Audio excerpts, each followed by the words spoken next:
fungsi asesmen yang pertama itu yang menggali motivasi, yang kedua menggali kompetensi verbal, kemampuan bernalar ya dalam menyampaikan hasil bacaan ataupun apa, nanti dia akan tergali kemampuan bernalarnya. Kemudian membangun kolaborasi yang tepat antara guru dengan murid. Jangan sampai nanti guru memperlakukan sama rata atau membedakan siswa yang tidak diketahui oleh asesmen tadi.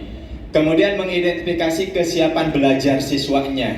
Sejauh mana sih siswa itu siap dalam belajar? Kesiapan belajar ini kan ada dalam gaya belajarnya, kemudian lingkungan belajarnya dan sebagainya. Dan menentukan metode apa yang akan dilakukan guru dalam melakukan pembelajaran selama dia mendampingi murid tersebut di awal sampai akhir. Ini yang harus dilakukan. Jadi menurut kelompok kami, fungsi asesmen itu ada 6. Kemudian prinsipnya, semua asesmen itu harus berpusat pada murid, bukan lagi berpusat pada guru. Artinya gini, guru menentukan asesmen semaunya aja, tidak memperhatikan kebutuhan muridnya seperti apa. Jadi kami untuk prinsipnya hanya menggarisbawahi, yaitu study center, bahwasanya setiap kegiatan pembelajaran baik asesmen maupun lainnya harus berpusat pada murid. Kemudian yang ketiga, strateginya yaitu menyiapkan bahan dan media. Karena kita sudah masuk pada teori multimodal, berarti kita tidak harus monoton dengan kertas yang polos yang dituliskan dengan huruf, tapi kita bisa melakukan multimodal. Itu ya, bisa menyajikan. Kalau memang terkadang guru tidak siap, tapi hari itu harus melakukan asesmen, banyak cara. Tapi dengan konsep menerapkan multimodal. Nah, kemudian perencanaan dan tindak lanjutnya harus diperhatikan. Jadi strateginya setelah ada rencana asesmen, bagaimana tindak lanjut setelah dia melakukan asesmen. Jangan sampai setelah asesmen sudah selesai, tadi dikatakan bisa di awal, di tengah, di akhir, tapi kita tidak melakukan tindak lanjutnya. Ini hanya sebuah kalau hanya di awal, di tengah, di akhir itu hanya sebagai schedule saja, tapi kita tidak melakukan tindak lanjut seperti apa untuk menghadapi beberapa kategori siswa yang telah kita deteksi melalui asesmen tadi. Kemudian untuk yang terakhir, yang ketiga, yaitu komunikasi.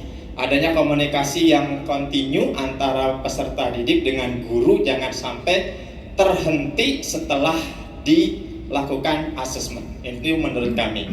Kemudian yang keempat, naik Pak dikit, naik aja dikit aja Pak, jangan banyak-banyak.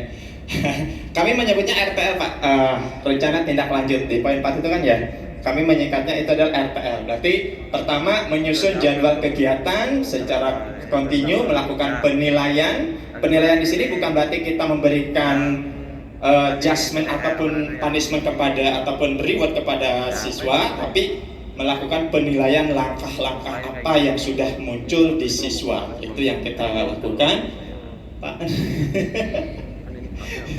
Oke. Kemudian menyajikan data. Nah, ini perlu data. Kenapa kami bilang menyajikan data?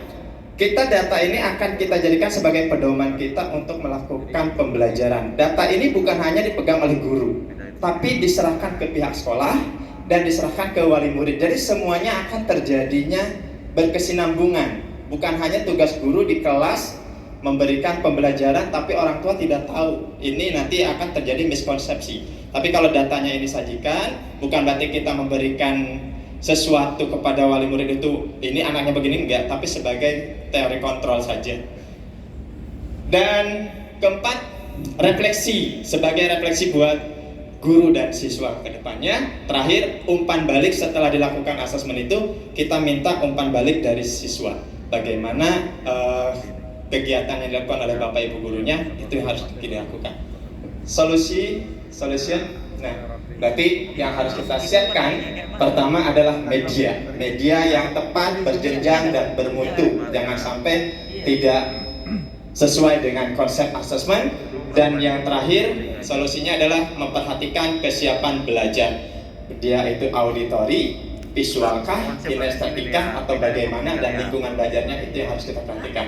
Itu hasil diskusi dari kelompok kami. Terima kasih, mohon maaf yang sebesar-besarnya. Assalamualaikum warahmatullahi wabarakatuh.